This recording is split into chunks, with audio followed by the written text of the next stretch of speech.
communiquer. Je vous salue en ce lundi de percée où nous croyons qu'en ce début d'année, le Seigneur a quelque chose à déposer encore dans nos cœurs, quelque chose qui va révolutionner nos vies, qui va transformer nos vies, qui va nous mener encore dans les sommets avec le Seigneur. Pour ce, nous allons lire le livre d'Ésaïe, chapitre 54, verset 2. La Bible dit ceci. Élargis l'espace de ta tente, qu'on déploie les couvertures de ta demeure. Ne retiens pas, allonge tes cordages et affermis tes pieux. Je vais relire encore une deuxième fois. Élargis l'espace de ta tente, qu'on déploie les couvertures de ta demeure. Ne retiens pas, allonge tes cordages et affermis tes pieux. Le thème de ce matin n'est rien d'autre que élargis ton espace. En ce début d'année, le Seigneur te dit élargis ton espace. Élargis ton espace parce que Dieu veut que tu puisses te déployer. Dieu veut que tu puisses grandir. Dieu veut que tu puisses produire. Mais pour produire et pour construire, il faut de l'espace. Il n'y a aucun constructeur qui se met subitement à construire une maison. Il faut d'abord acquérir un terrain. Il faut d'abord s'assurer d'un espace adéquat pour la grandeur de la construction que tu a décidé de bâtir. Je ne sais pas où tu vois ta famille, dans quelle dimension tu vois ton entreprise, ta carrière. Je ne sais pas ton ministère, je ne sais pas quelle activité tu as. Mais il est temps d'élargir ton espace parce que Dieu ajoutera des choses en fonction de l'espace que tu lui donnes. Même pour ta propre croissance, ton développement personnel, il est temps d'élargir ton espace. Fais de l'espace pour que quelque chose s'ajoute. Si tu veux voir 2017 différent de 2016, il faut de l'espace. Il faut plus d'espace. Tu vas te dire, mais peut-être j'ai atteint mon maximum. Non. Si tu es encore en vie, ça veut dire que tu peux encore t'étendre, tu peux encore t'élargir, tu peux encore aller plus loin. Car l'espace que tu crées engendre la productivité. Et il faut de l'espace pour grandir, pour construire. Élargis toi en fonction de là où tu vas, non en fonction de là où tu es. Parfois, l'erreur que nous faisons, nous voyons notre élargissement en fonction de nos moyens présents. Non.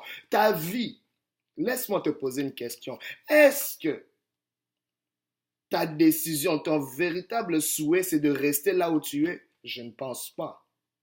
Si ton souhait est de progresser, d'aller de l'avant, pourquoi veux-tu limiter ton espace en fonction de ce que tu as maintenant, en fonction de ce que tu es maintenant? Si je me vois me déployer d'ici 2018 avec tel rendement, avec tel fruit, telle production, telle, je sais pas, ressource, peu importe le domaine, ça me prend d'élargir mon espace en fonction de cet objectif, non en fonction de mon état actuel.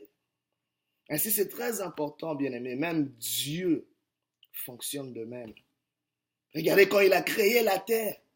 La première des choses, Dieu a créé un espace. Il a créé un espace céleste. Il a créé un espace terrestre, un espace marin. Et après, il a commencé à remplir ces différents espaces. Il les a remplis par des oiseaux, par des animaux sur terre, des oiseaux dans les cieux, des poissons dans la mer, la verdure sur la terre. C'est ainsi que Dieu a pu produire sa création. D'abord un espace, mais un espace qui va remplir. Et c'est que Dieu fait, c'est que l'espace qu'il crée permet de nourrir les choses qu'il met dans cet espace. Parce que le poisson va trouver sa nourriture dans l'espace dans lequel Dieu l'a placé, dans l'eau et non ailleurs. L'homme que Dieu place sur la terre va trouver aussi sa nourriture sur la terre, dans l'espace dans lequel Dieu l'a placé. Alors c'est important pour nous. Alors personnellement, quel est l'espace que tu crées? Dieu veut que tu puisses te déployer. Dieu veut que tu puisses fortifier, renforcer justement ces espaces, ton territoire. Fais l'inventaire. Comprends là où Dieu te place et là où Dieu veut que tu puisses t'étendre. Ainsi, il y a 3 choses qui nous permettent justement d'élargir notre espace. Premièrement, c'est la vision. Il est temps d'agrandir ta vision, car Dieu te voit beaucoup plus loin que là où tu es.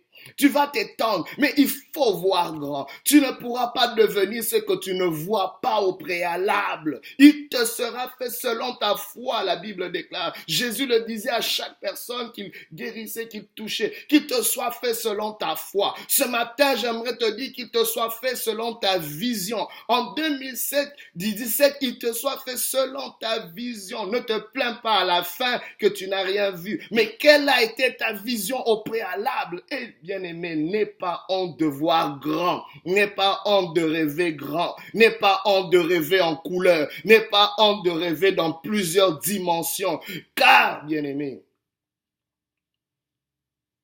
quand tu vois peu, les chances que tu puisses expérimenter de grandes choses sont réduites. Mais elles sont maximisées quand ta vision est grande. Parce que la vision délimite ton envergure, ta portée.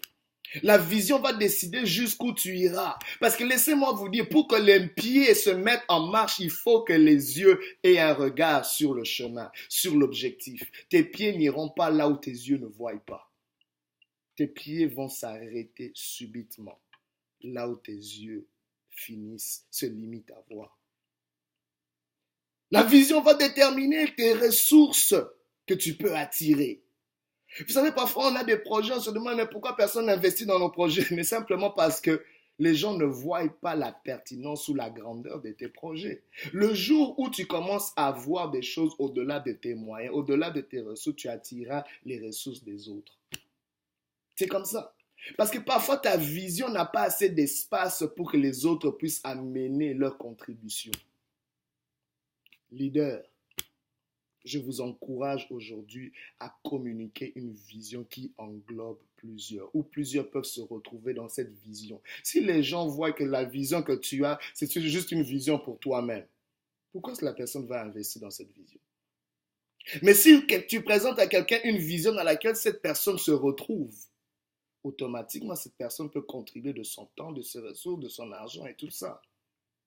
Tu demandes de l'aide, mais quelle est la vision? On va aider quoi? Parce que tu n'as même pas d'objectif, tu n'as même pas de rêve, tu n'as même pas de vision. Aujourd'hui, il est temps d'élargir notre espace par une vision, une grande vision. Parce que la vision va déterminer l'impact que tu peux avoir. La vision va déterminer qui peut s'inclure dans cette vision, qui peut se greffer à elle. Aujourd'hui, vois grand.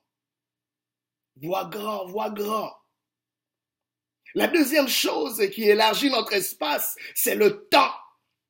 Car le temps est l'ingrédient qui multiplie notre investissement. Toute chose auxquelles tu ajoutes le temps va grandir. Toute chose. Les relations ne peuvent pas grandir si tu n'y mets pas du temps. Aujourd'hui, Dieu t'appelle à élargir l'espace de tes relations. Mets-y du temps pour les membres de ta famille. Mets-y du temps pour les gens qui sont proches de toi. Les relations, bien aimées.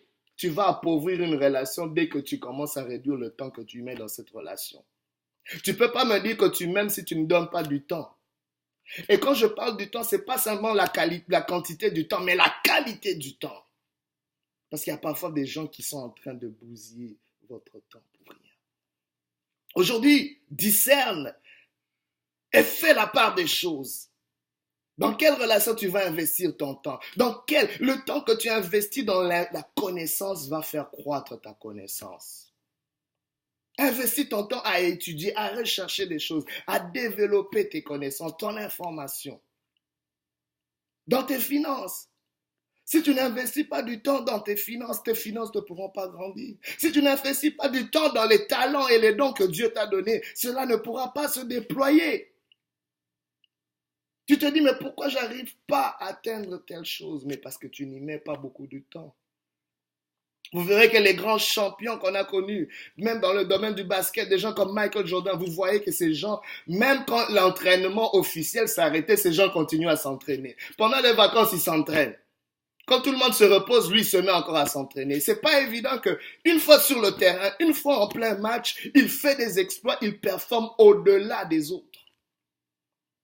Donne-toi un temps supplémentaire et tu verras une grande productivité. Aujourd'hui, élargis ton espace avec le temps que tu accordes. Aujourd'hui, la troisième chose que je te donne encore pour élargir ton espace, c'est par la réflexion. Réfléchis pour élargir ton espace. La réflexion, bien-aimé, laisse-moi te dire que tout ce qui doit toucher ta productivité doit passer par ta tête, doit toucher ta tête. Si ta tête n'est pas en éveil, rien ne se produira. Même l'Esprit de Dieu, quand il vient dans la vie de quelqu'un, il vient réveiller son intelligence, il vient réveiller sa capacité de réfléchir. Parce que, bien-aimé, notre réflexion est comme un entonnoir. Nous ne pouvons pas toucher de nos mains ce que notre intelligence n'a pas pu avoir la capacité de saisir. C'est pas possible, c'est aberrant. C'est pour ça qu'il est temps d'élargir notre réflexion. Tout commence par la pensée, dans la pensée du Créateur, dans la pensée du concepteur. Je suis sur une chaise, mais cette chaise a commencé dans la pensée d'un concepteur, dans la pensée d'un menuisier, d'un charpentier. Si cela ne commence pas par ta réflexion, cela n'arrivera pas. L'homme est tel que sont les pensées de son âme. Laisse-moi te dire, ta prospérité va d'abord commencer par la prospérité de ta réflexion. Laisse-moi te dire que la délivrance de ta famille va d'abord commencer dans la délivrance de ta réflexion, de ta mentalité. Tout commence là. Si tu n'as pas de ressources, tu es limité, tu es bloqué. Débloque-toi d'abord dans la tête. Débloque-toi d'abord dans ta réflexion et les choses vont se débloquer dans la vie. C'est une parole évidente, c'est une parole certaine. C'est comme ça que Dieu fonctionne. Parce que Dieu, avant de créer le monde, il a d'abord pensé le monde. Dieu, avant de t'avoir créé, il a d'abord pensé. Alors, si je suis en train de déclarer sur ta vie, s'il y a des limites dans ta vie, laisse-moi te dire que Dieu a déjà pensé ta délivrance. Et ta délivrance est sur le point de s'accomplir. Mais Dieu veut que tu t'accordes avec lui, que toi aussi tu puisses penser à cela. Pense à ton issue de sortie. Pense à ta percée. Considère plusieurs paramètres. Dans la réflexion, on doit considérer plusieurs paramètres. Les gens de ce monde, il nous faut souhaiter, il nous faut espérer le meilleur, mais préparer le pire. Dans la réflexion, tu dois planifier. Avoir plus d'un plan, pas juste un plan. La vision, tu peux avoir une vision unique, un objectif unique, mais il y a plusieurs chemins par lesquels tu peux atteindre cette vision. Si le plan A a échoué, rassure-toi d'avoir un plan B. Aujourd'hui, c'est aberrant les gens qui s'obstinent juste à un plan parce que ça n'a pas marché, j'abandonne, je lâche, tout est foutu. Non! Réveille-toi, réfléchis, pense à un plan B, à un plan C, à un plan D. Parce que cette vision, elle est tellement ancrée dans ton cœur, elle est certaine de s'accomplir. Même Dieu a eu un deuxième plan. Quand le plan d'Adam a échoué dans le jardin d'Éden, Dieu avait un plan B avec Jésus-Christ, le dernier Adam. Laisse-moi te dire, fais comme Dieu.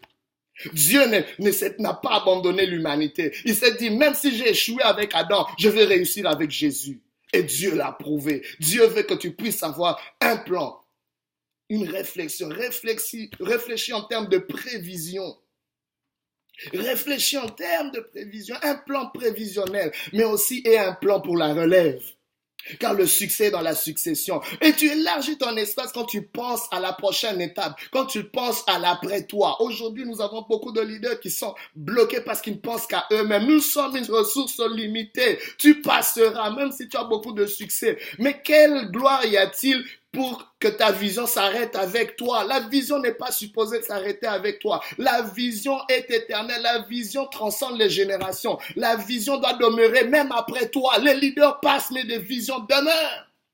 Martin Luther King s'est élevé avec une vision, avec un rêve. Il est passé, il est mort. Il n'a pas vécu plus de 40 ans. Mais aujourd'hui, sa vision demeure encore. Aujourd'hui, sa vision brûle encore dans les cœurs. C'est ainsi que Dieu veut. Mais parce que quelqu'un avait un plan, une réflexion prévisionnelle. Il parlait de ses enfants. Mes 4 enfants connaîtront pas ce que j'ai connu. Mes 4 enfants vivront dans un monde meilleur.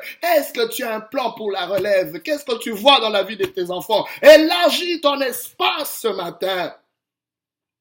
Élargis ton espace, bien-aimé, car il y a de l'avenir.